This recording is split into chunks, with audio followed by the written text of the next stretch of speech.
Akizungumza katika hafla ya kukabidhi madawati kwa shule za msingi za halmashauri ya jiji la Mbeya, Issa amewataka wazazi kutoa taarifa mara moja endapo wataomba michango ya fedha kwa ajili ya madawati shuleni, akisisitiza hatua kali zitachukuliwa kwa watakaokiuka agizo hilo. Walimu wakuu na waratibu elimu kata, kuna swala ambalo bado linakuwa linanikera na napata habari zake, ni swala ambalo silipendi na swala ambalo si zuri.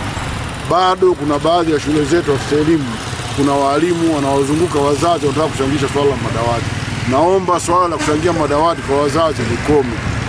Tunaomba sana mzazi ambaye utachangishwa fedha ya dawati ikiwa shule yoyote, naomba moja kwa moja uje kutoa taarifa ofisini, umuone hata mratibu kata.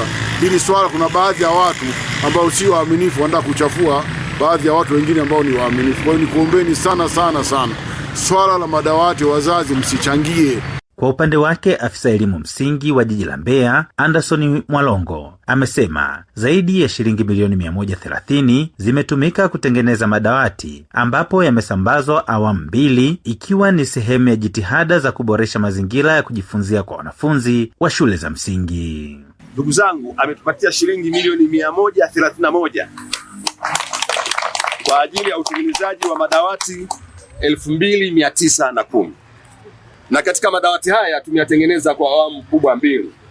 Awamu ya kwanza tulitengeneza madawati 2222 kwa milioni 100. Na awamu ya pili tumetengeneza madawati 688.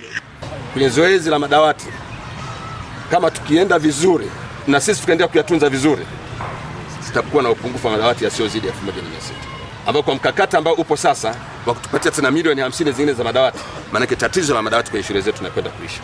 Baadhi ya walimu wakuu wa shule za msingi wameeleza kuwa upatikanaji wa madawati hayo utasaidia kuimarisha mazingira ya ujifunzaji na ufundishaji darasani na hivyo kuongeza ufanisi kwa wanafunzi. Imekuwa ni chachu kubwa sana kwetu sisi kwa sababu tulikuwa na upungufu mkubwa sana haya madawati.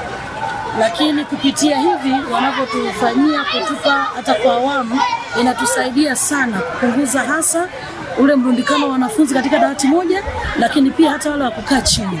Kwa katika hilo imeenda kutusaidia sana, na hata zoezi zima la ufundishaji na ujifunzaji kwa wanafunzi. Tunashukuru pia jiji kwa kutuangalia shule zile ambazo zina idadi kubwa ya watoto na watoto wengi wanakaa chini.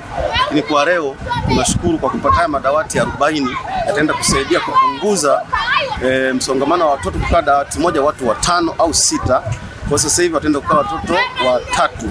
Hii pia italeta chachu kwa watoto kusoma. Samuel Mpogole, Hope Channel Tanzania.